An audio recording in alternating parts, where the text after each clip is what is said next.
You're listening to I Am a Pain Patient with Mary Ann.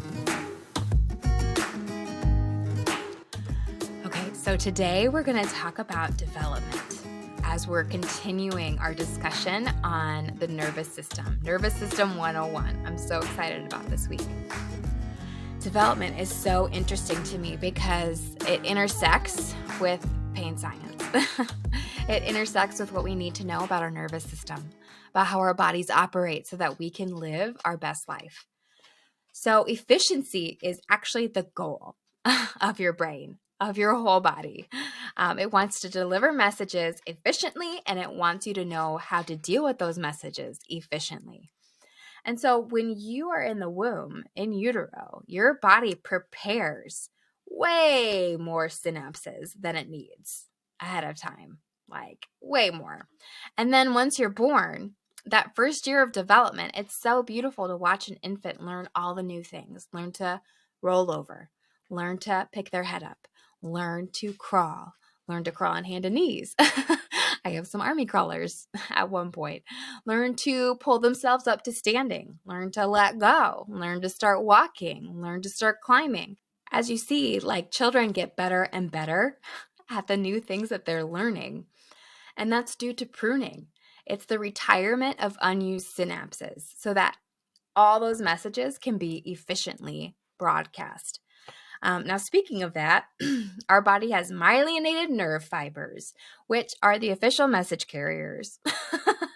They carry messages quickly from one part of the body up to your dorsal root ganglia, which is the loading dock, and then your brain and all the parts of your brain get to have a powwow about what's going on and decide what to do about it and how to do it quickly, efficiently. Even just like talking about how it works, your brain is like, oh my gosh, it's taking way too much time. It needs to be efficient. And all of this takes into account your unconscious neurological environmental input and perceptions. So now we're getting into the ceptions. There is proprioception, which is your body as a whole, your balance, your coordination, agility.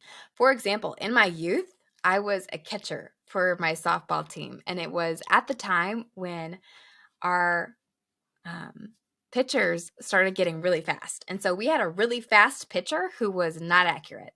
And so I was the catcher because I could just sense where the ball was and get it. And I threw so many people out at second because they thought that there was no way that I was going to catch whatever pitch it was. And those are some fond memories of mine. But going into that, it's the neurons in your inner ear. It's the stretch receptors in your ligaments. It's like trying to figure out how your whole body goes together so that you can balance. The next section we're going to talk about is nociception. That's your danger receptors, the danger sensors in your body. Noci means pain. And so your brain references your nociceptors first.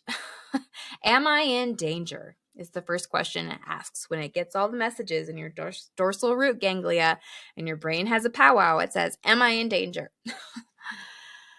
Your exteroception is the things going outside of your body, your environment. Your 5 senses contribute to that. Sight, smell, taste, touch, hearing. And then there's your interoception, those things going on inside of your body, the internal systems, your digestion, breath regulation, headaches, hunger, digestion, acute ailments. And interoception is so interesting because I have a child who struggles with interoception. She does not like feeling the things that are going on in her body. And it's a big deal. And that goes towards that autonomic regulation that we talked about in another episode. So there's me.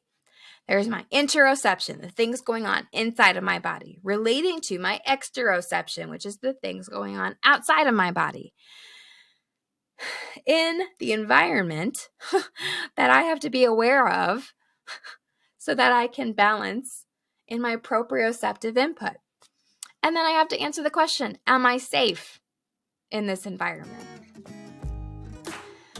And all of these processes need to work together in harmony towards health and wellness. You need to be aware where you're lacking, where you need some love, where you need some care. And the whole goal is so that we can gear ourselves toward parasympathetic system, which is rest and digest. So with hope for health and healing, we're going to gear our bodies towards health and wellness through rest and digestion.